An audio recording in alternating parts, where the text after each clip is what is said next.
Estábamos probando eso. Buenísimo. Bueno, largamos, ¿les parece? La verdad que es un honor tener a Oscar Barney Fink, digamos, dialogando hoy sobre secretos de su dirección, de su trabajo. Ustedes saben que es uno de los más grandes directores que tiene la Argentina, que es, bueno, director de cine, director de televisión, director de teatro, y que, bueno, su vida es realmente atesorable en unas memorias que algún día esperamos. Algún día esperamos leer.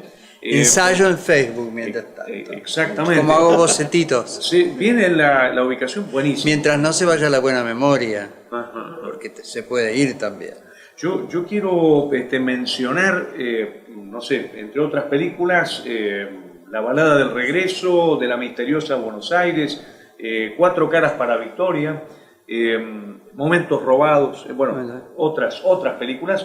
En teatro, entre sus últimos trabajos, Noches romanas, Las heridas del viento, La gata sobre el tejado de zinc caliente,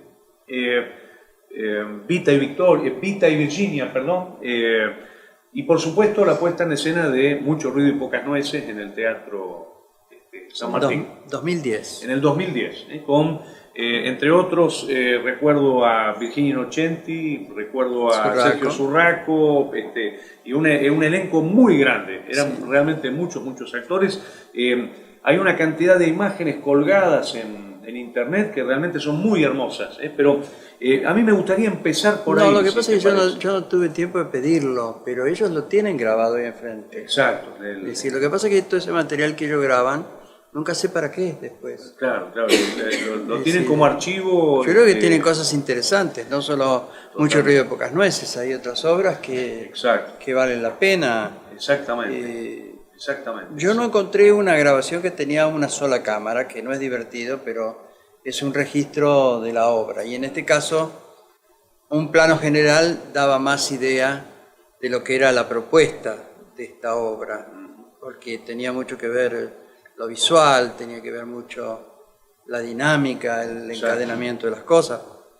Lo que sucede es que cuando Keith Stice me llama para proponerme la obra, esta es una obra que surgió de él, es decir, había pensado por su repertorio, y nada, le dije, bueno, déjame que haga una revisión de la obra, que la vuelva a leer, que vuelva a pensar qué es lo que, o desde dónde yo puedo contar esta historia, porque en definitiva, antes de cualquier encare de una obra, es decir, ¿qué es lo que uno va a contar? Que eso surge de la lectura una y mil veces del texto, es decir, porque está ahí, pero desde dónde uno lo va a contar es lo que está en uno. Entonces, encontrar eso o esas imágenes, por lo general, que son aquellas imágenes generadoras de toda la línea de acción que uno proponga con una apuesta, a veces no llegan cuando uno quiere.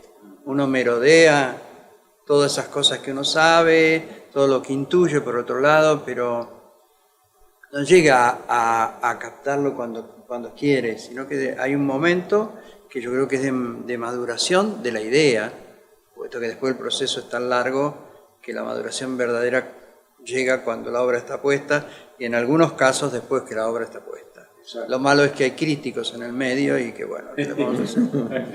Ahora, Oscar, hay una cosa que me parece muy interesante como punto de partida, es que yo me acuerdo, yo te entrevisté en aquel momento, en el 2010, y vos me comentaste que habías partido de una película de Zaslavsky para la adaptación, Vidalita, ¿no es cierto? Es decir, porque de la película, pero también de algo particular, de aquellos personajes femeninos que se visten de hombres para llevar adelante la acción. Es decir, eso que está en Lope de Vega, que está en Shakespeare, que está en sus comedias harto frecuente. Entonces, pensando en eso, que indudablemente un hombre como Zaslavsky, que era un hombre que tenía dentro del cine argentino en esos años 40 una determinada formación, también lo había tenido presente. Además, yo creo que en ese entonces él tenía colaboradores que también podían ayudarle a la construcción de ese guión. Y a mí siempre una película que me había quedado en el recuerdo porque la había recordado siempre muy pictórica. Es decir, la película comienza con esta joven que sale del colegio de monjas y que la llevan dos monjas y una especie de ama a que vea a su abuelo en esa vieja estancia, y pasan por una pequeña posada en la ciudad donde él, para escapar de una situación, se viste con unas ropas que no eran de ella, de hombre. Y cuando le dicen que el abuelo quiere un nieto, no una nieta, decide asumirla, y se presenta como tal. De ahí todos los entuertos, sobre todo con un capitán que lo ve en esa primera escena, pero que lo reencuentra luego en el fortín cercano a la estancia que tenía el indio. Bueno, todo eso, que era el recuerdo, también me llevó a tirar esa punta para ver qué daba, pero también con una revisión de textos históricos. Si bien en muchas épocas no es para el acontecer de la historia, los datos históricos de Messina que dan no son tan importantes ni inciden tanto en la acción, sí sirven como una referencia importante para ese núcleo de oficiales que llega. Entonces, bueno, en este caso dije, no, si voy a hablar del campo argentino, si lo tengo que poner en una determinada época, ¿qué pasaba? Entonces me metí con las expediciones al desierto, entonces la franja de Alsina, lo que había dispuesto Rosas, el tratamiento de Rosas con los indios que desplazaba, totalmente inverso el tratamiento de Roca, que llega al exterminio y que llega tan lejos, más allá del Río Colorado, ¿no? Es decir, todo eso también marcaba épocas, y se me ocurrió que la patrulla podía venir de una de esas cosas de frontera y se detienen ahí, donde hay intereses también políticos en el dueño de casa. Es decir, y bueno, ahí empezar a conjugar esas tres líneas tan difíciles que tiene la obra, porque la obra no es fácil abordarla, no fue fácil abordarla, porque en ella había tres líneas, a mi entender, que eran francamente una línea de comedia, es decir, digamos con sus toques de romances, sus juegos amorosos, sus escarceos, sus dobles personalidades para lograr que los personajes se expresen, en fin, todo ese tipo de cosas. Pero al lado de eso también había un melodrama. Esto es lo maravilloso de Shakespeare, es decir, cómo hace cohabitar comedia y melodrama sin que esto moleste ni se note. Pero había una tercera, que era la farsa a cargo del comisario y sus secuaces. Entonces, ¿cómo trabajar esas tres líneas, integrarlas en esa idea que tenía? Entonces, claro, también uno parte para esto, en este caso yo tuve la suerte, yo quería una traducción especial de la obra, yo no quería tomar cualquier traducción. Además, a veces uno se habitúa, pero acá hay traducciones que alteran tanto el sentido de lo que quieren los autores, es decir, a veces hay traductores muy renombrados que cambian a veces demasiadas cosas en las obras y la gente que está desprevenida no se da cuenta y compra como si esa fuese la obra, y no es así. Pero si ahora a un director se le ocurre cambiar algo por su propia cuenta para beneficio del espectáculo, es todo un problema legal. Pero en fin, llegando a ese lado, yo encontré una persona que me merecía toda la confianza y que fue una gran colaboradora para un proceso que ahora les explico, que fue Cristina Piña.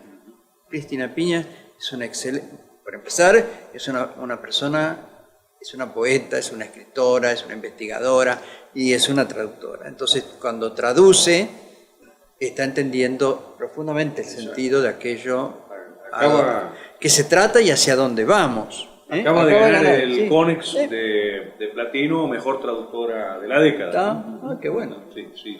Sí, lo vi, creo que hasta le mandé un saludo.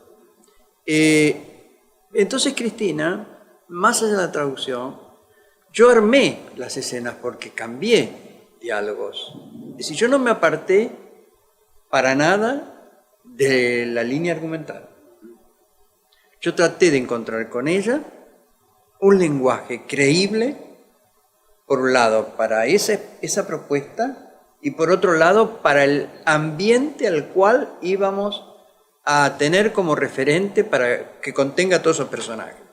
Entonces había cuestiones de lenguaje que había que probarlos, que había que buscarlos, y cuidando de no zafar tampoco, porque la obra también, cuando la tuvimos en pie, ya nos dimos cuenta de esos peligros, cuando el actor hace su propia cosecha. Entonces, a mí eso me molesta profundamente. Si yo creo que arriba de un escenario debe existir un gran respeto. Primero, por ellos mismos. Segundo, porque uno los convoca para expresar algo. Y tercero, y fundamental, porque está el público. Entonces yo creo que debe saberse qué es lo que se aborda y cómo se aborda. Oscar, en relación a esto, la dejás picando, ¿cómo se dirigen actores? Cuando vos trabajás, por ejemplo, con una apuesta, tomemos el caso de Mucho ruido y pocas nueces, ¿no? ¿Cómo se dirige además una masa tan grande de actores? Cada trabajo trae sus inquietudes, sus dudas. Hay mucha duda, es decir, uno no comienza una obra, por más que tenga ideas o coordenadas que lo encasillen a uno un poquitito en el camino o lo encaminen. No está tan seguro, lo va buscando, lo va encontrando, va jugando con un gran tablero que es las escenas ahí, sobre el escenario. Entonces, esta obra, que ya tenía de entrada muchos personajes para lo que habitualmente se hace o lo que uno experimenta, si es uno el que lo tiene que manejar, ya eran muchos. Pero si a eso se suma también tener que manejar una espacialidad como la del Teatro San Martín, aumenta.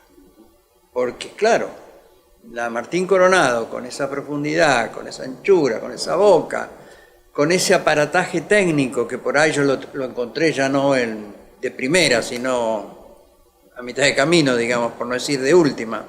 Entonces uno dice, pero ¿cómo hago? Y entonces ahí viene otro proceso que es trabajar con el escenógrafo, es otra cosa que ahora hablamos, pero el tema es que uno tiene que pensar en su diseño, y dentro de ese diseño sus actores. A mí me fue grato el trabajo porque todo el proceso de selección de actores también fue muy cuidado, muy medido. Es decir, se hizo un casting, porque el San Martín también quiere eso. Es decir, el San Martín impone, o siempre era su estilo, no sé ahora, pero tener casting. ¿Cuántos actores eran más o menos? No me acuerdo, pero que serían como 15. 14, 15. Tal cual. No menos, ¿eh? Sí. Y yo le agregué personajes también, ahora después también te cuento eso, pero salvo los protagónicos que uno le proponía al director del teatro, en este caso Kivestay, que en ningún momento me determinó absolutamente nada, es decir, yo pude elegir, trabajar y determinar. No hay nada que me condicionara. Lo digo porque a veces uno fantasea y cree que el director del teatro impone, trae. Yo diría que es en la segunda línea donde hay que tener más desconfianza, que son los productores que tienen sus entenados, ¿no? Entonces, bueno, ahí es donde hay que tener cuidado porque entonces uno pide el casting, pero a veces no se da publicidad, o no vienen tantos actores que no están empadronados dentro del teatro. Entonces uno va y dice, quiero para este personaje, bueno, está este. No, yo quiero este que no está. Entonces llamarlo ya es todo un proceso. Siempre es más fácil para este que está ahí con su fotito en el coso. Pero con todo, es decir, pudimos hacer una buena convocatoria. Y después de darle pruebas con texto, ahí estuvo colaborando como asistente y como colaboradora María Comesaña, que es una persona que también conoce textos shakespearianos muy bien, que, digamos, fue una mano muy importante también en todo el proceso que fue de trabajo. Quien está haciendo de la reina Margarita Con en Patricia. la puesta de Ricardo III en el Teatro Shakespeare, ahí en... Bueno, y ahí uno ve ese conocimiento de ese tipo de teatro, porque ella está ahí, ¿no? Está muy bien. Está muy bien. Entonces, con esa selección, digamos, en el caso de... Iban a ser otros, ¿no? Los actores. ¿Quién? Ahora se me escaparon un poco. Claro, sobre todo el personaje, los dos personajes centrales, Beatriz y Benedicto. Es realmente, yo los había soñado mucho, había pensado mucho en presencias, en tipo de voz, en proyección, en juego actoral, ¿no? Es decir, un juego que tiene que ser una gran riqueza, ¿no? Entonces, claro, pasamos por instancias de que o por la televisión o por esto que aquello no podía, y yo siempre tuve a Sergio Zurraco en la idea del elenco, pero para que hiciera el personaje de Claudio, no el personaje central. Y como en último momento no me acuerdo qué pasó, que creo que iba a ser Joaquín Navarro, me parece, no me acuerdo, no pudo. Y también había hecho una prueba, muy bien hecha la prueba Eugenia Tobal, que tampoco después fue. Es decir, porque también había una prueba de canto, y no todos querían pasar por la prueba de canto. Entonces yo, que conocía a Virginia Innocenti, se la convocó. Es decir, yo con Virginia he trabajado siempre muy bien, quizás he trabajado mejor con ella en Noches Romanas, que en Mucho ruido y pocas nueces. Una gran cantante, ¿no? Es decir, son como cosas distintas. Trabajé bien, pero si tengo que decir donde me encontré más profundamente en ese trabajo director-actor, es en Noches Romanas, porque Noches Romanas, convengamos que estaba en el ida y vuelta de dos actores que sí o sí tenían que comunicarse. En cambio, en esta obra shakespeariana, era mucho el juego, era la comedia, era realmente una propuesta de puesta en escena, que no siempre el director tiene posibilidad, tiene medios para hacer la puesta en escena. Pero pronto una puesta en escena no hace falta solamente medios, puede ser, a mí me gustan las puestas en escena muy ascéticas. Si alguien lo vio, a mí me ha gustado mucho una puesta mía que se hizo acá, que fue El Príncipe de Homburg, que era nada más que una rampa y un panel atrás. Y a mí ese trabajo me gustó mucho. Pero bueno, las cosas tienen su, digamos, suerte, su acontecer. Y bueno, en cambio esta obra, hecha en San Martín, con lo que les decía antes, bueno, ¿cómo encarar la escenografía? Yo también, eso era una cosa pictórica que tenía, claro, había muchas pinturas de la época, así como yo hablé de la película, sabía más o menos a todo el tipo de obra traerla para que Jorge Ferrari y Mini Zucccheri, que eran los responsables, escenografía y vestuario. Claro que también en esta obra hay algo que se sumaba, que era lo musical, porque la obra pide desde el comienzo eso. Lo gracioso es... Sergio Vainikov, sí. El músico. Lo gracioso es que, por ejemplo, existió una crítica cuando estrenamos que objetaba que a mí se me haya ocurrido poner canciones. Las canciones están en la obra original. Eso es lo gracioso que del que criticaba, que me estaba criticando algo que estaba en la obra. Entonces, claro, ahí hay también un elemento coreográfico. El baile que está en el segundo acto me costó bastante, porque yo no soy un director de dejar librado a un coreógrafo. Me pasa también en la ópera Traviata.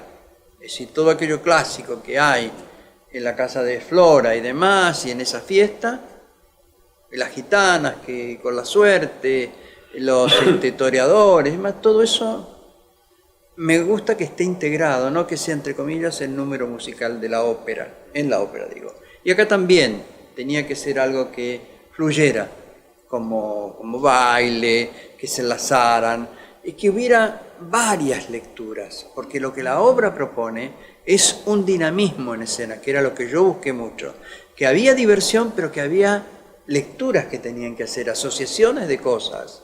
Esto era lo jugado de la propuesta. Una, jugarla en el campo argentino, y otra, lograr la combinación de esas tres líneas. Claro. Y en ese sentido, por lo que estás diciendo, dirigir actores implica hacerles entender a esos actores el lenguaje que vos querés darle al espectáculo. Eso lleva tiempo. Se tienen que poner al servicio de ese lenguaje, digamos, ¿no? ¿Es así? O... Sí. Sí, pero sí, tenías la dificultad de la farsa. Pero no todos entienden eso. ¿Y cómo Entonces, se hace espérate, para...? esto es el tema. Primero hubo ensayos parcializados, luego ensayos más de conjunto. ¿Hiciste una lectura? Sí. Lo primero que se hizo fueron semanas de lectura. Para encontrar un poco el sentido, yo creo que siempre igual uno se queda con ganas de más en los ensayos. Las lecturas que a mucha gente no le gusta son claves. ¿Por qué? Porque uno se plantea bien a la gente con quien va a trabajar. Y si hay alguien que no lee bien, que tiene sus dificultades, difícilmente esa persona va a ser el personaje que uno quiso. Uno va a trabajar la voz, el movimiento, las cosas. Por eso es tan importante la selección. Pero también es cierto que uno no puede tener un elenco de 20 amigos o de 20 almas que estén consustanciadas con lo que uno quiere. Entonces, ese es el proceso que también el director tiene que aprender. Es decir, cómo yo tengo que estar en función de algo. No soy yo con mi genialidad y nada más. Entonces, en muchas tareas, nosotros cada día de ensayo, en la sala, que tuvimos rápido la sala, nosotros terminábamos y todos venían al escenario. Todos. Y yo hacía una devolución para cada uno siempre. A veces eran alentadoras, otras veces no. Insistiendo con algunas cosas. Sobre todo, siempre insistiendo para que no estuvieran overacting, ¿no? Es decir, muy sobreactuado. Me costaba más con los cómicos. Es decir, Claudio Pasos es un gran histrión, es un actor maravilloso, pero de pronto no para.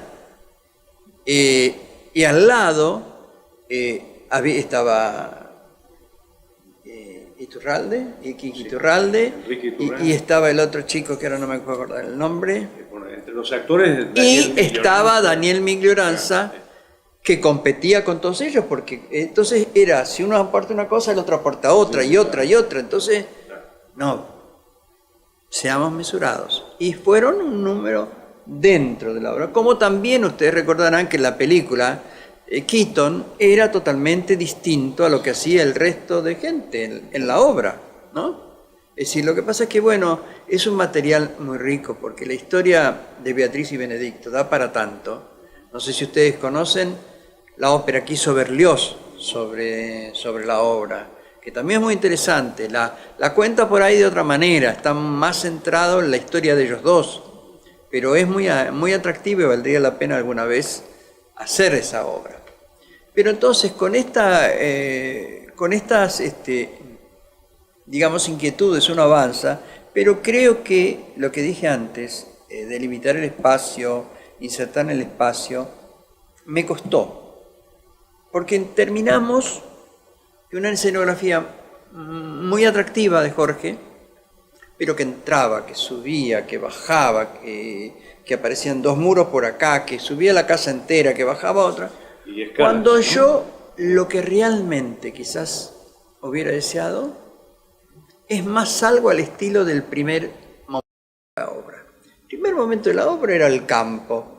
Ciclorama allá, la casa, la estancia chiquitita, un árbol, una cosa muy bucólica, la canción esa que tiene la obra y que la poníamos con buen cantante. Yo creo que por ahí, que yo, bueno, esto también tiene que ver, cada día me interesa más desligarme de los armatostes de decorado. Me agobian, incluso en la ópera. Cada día me gusta más la sugerencia, ¿no? Es decir, eso que hacía muy bien Tennessee Williams cuando describía algunos de los decorados de sus obras, que no hablaba de enormes decorados, que hacía de puertas, de luces, de sombras, por ahí un tul, por ahí una música, algo, pero no agobiar. Entonces me ha pasado en la ópera, qué sé yo, Bohème, todo ha pasado en un estudio de cine, y eran apenas unos esbozos de cosas, o la Medium, que era nada. Es decir, de todas maneras, aquí el decorado ganó su espacio. A ver, encantado, bien el trabajo de Jorge, me gusta. Sí, hermoso, hermoso trabajo. Muy lindo. Pero quizás hubiera valido la pena despojarlo y jugar con la luz y jugar con el actor y con la entrada y con la salida, dar una dinámica distinta. Claro, claro. Yo ahora estoy trabajando ya hace un tiempo en Julio César y lo que estoy es trabajando y trabajando, pero no estoy pensando en nada que me lleve al Foro Romano. No. Es decir, pero bueno, para eso lleva su tiempo. Y acá lo que era más vistoso era, bueno, cuando llegaba a esa galería, a la casa, había un plano alto, un plano medio, un plano adelante en el árbol, otro al costado.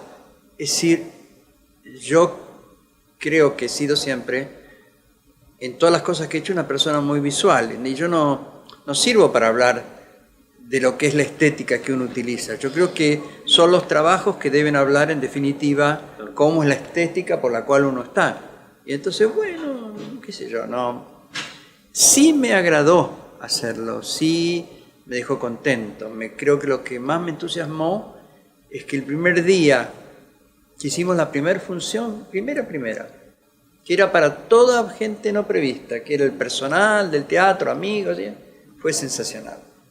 Quizás la mejor platea. Bueno, eso agrada, eso gusta. Yo creo que cuando la obra, más allá de todo lo que plantea el director estéticamente, el autor temáticamente, cuando hay un escenario y hay una obra que tiene una comunicación, el escenario con el público y existe, eso es teatro, eso vale.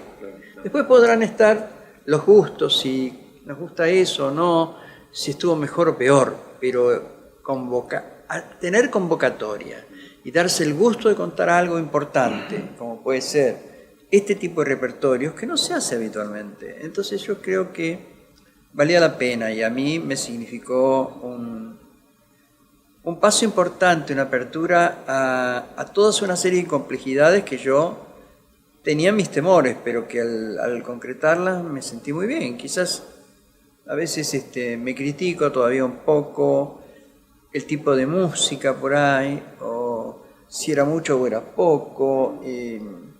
Esto que estoy diciendo de la fluidez de los movimientos, que tenía buena técnica, porque todo eso en el San Martín no era fácil. Y después con lo que yo creo le da la vida a una obra, que son los actores. Porque todo puede estar bien, lo estético, pero si el actor es el que transmite, no está, chiste. Oscar, recién decía Julio César. ¿Y para cuándo, dónde vas a hacer Julio César? ¿Estás preparando? ¿Ya tenés acá me podrían haber convocado para hacer Julio César. Llámenlo a Villafañe. Si tiene protagonista. A ver, ¿no? si yo digo, estamos hablando, yo a esta altura me pongo un poco quisquilloso, un poco exigente. Yo tengo ya una edad en la cual he dado un camino. Ya he dado muchos exámenes. Se supone que cuando voy a hacer algo va a tener nivel o calidad. Después vendrán los gustos, si le gusta o no le gusta, pero tiene. Entonces yo digo, ¿por qué no me la hacen un poco más fácil? Me dice, ¿qué tenés ganas de hacer? A ver, combinemos, conjuguemos. Es decir, ¿te gusta esta obra, esta? Bueno, hagamos. Pero eso no existe. Entonces, no, sí, lo estoy trabajando porque el proyecto comenzó en Chile. Pero uno no sabe si la va a concretar allá, acá. El proyecto, cuando yo dije, hagámoslo, era para conjugar los dos países. Y eso lo habría ahí enfrente. San Martín. Entonces, bueno, tanto la estoy viendo y trabajando que estoy buscando caminos que por ahí van a ser bastante osados, digamos, para ver cómo transformar eso. Pero yo creo que además es una obra que plantea distintas preocupaciones que puede ser una comedia como Mucho ruido y pocas nueces. No estoy hablando solo del contenido, estoy hablando de la estructura. La obra en sí tiene fluidez en su comienzo y no lo tiene en su final.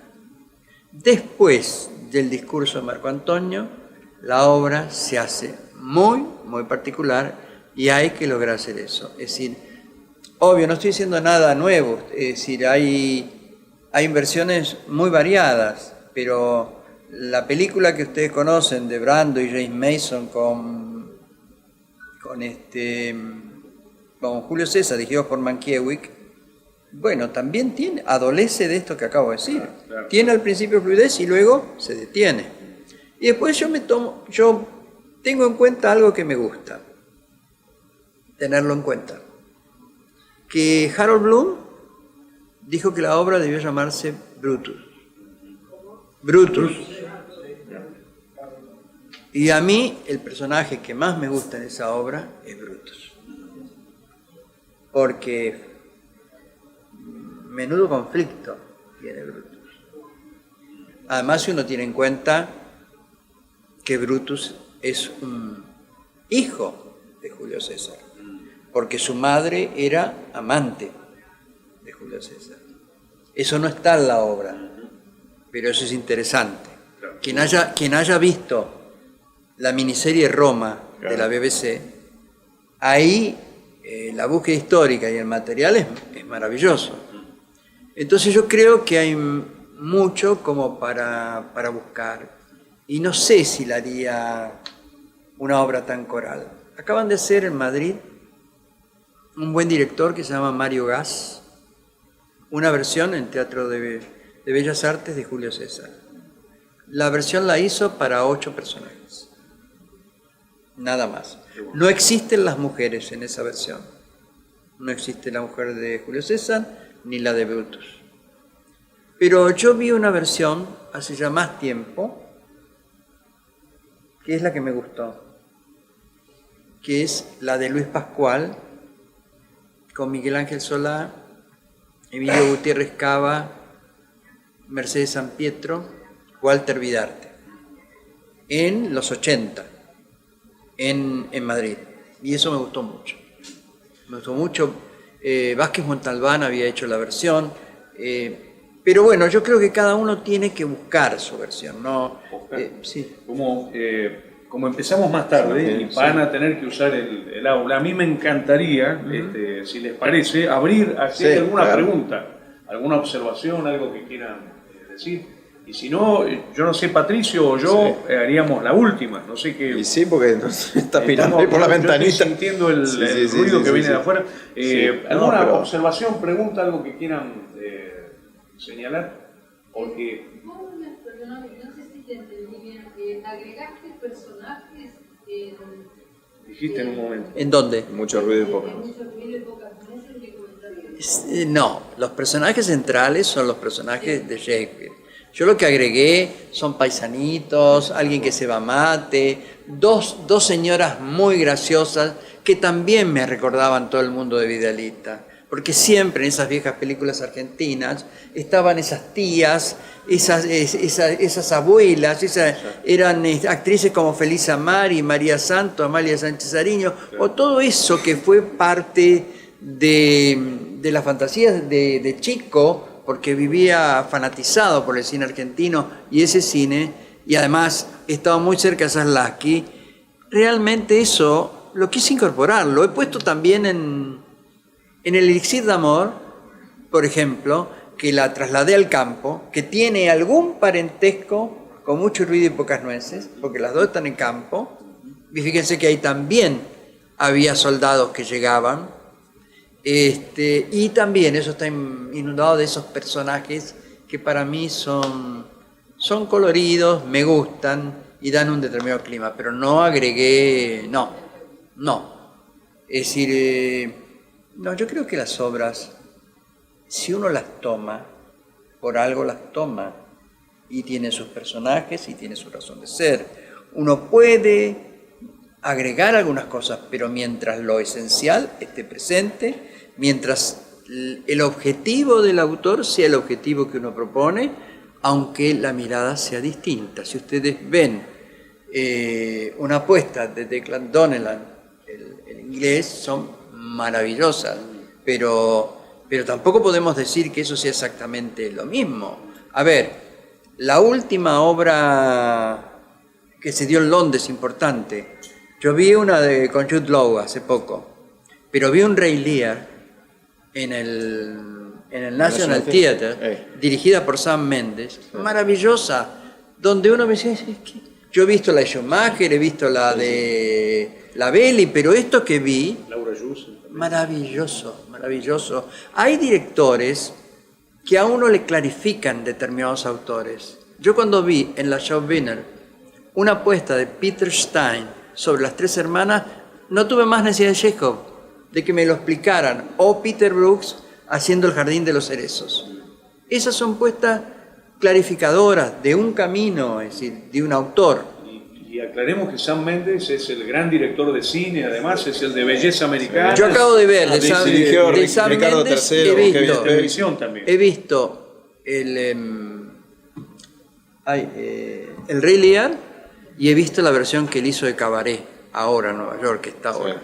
Es un gran director, hay que ver cómo dirige esos actores, lo que son allí, ¿no? Pero decía que también una cosa interesante que uno ve en todas estas puestas, hablo de la de Jude Law, hablo de la del mismo Coriolano que se ha hecho en Londres, es decir, la apuesta que se hace también a actores muy que abordan personajes que antes los hacía Laurence Olivier y nada más, o John Gielgud, pero yo creo que vale la pena, en la medida que uno tenga actores jóvenes, que tengan la garra necesaria para que hagan esos personajes.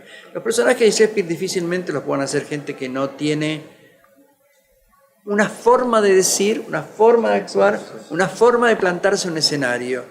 Hace falta que tengan presencia escénica.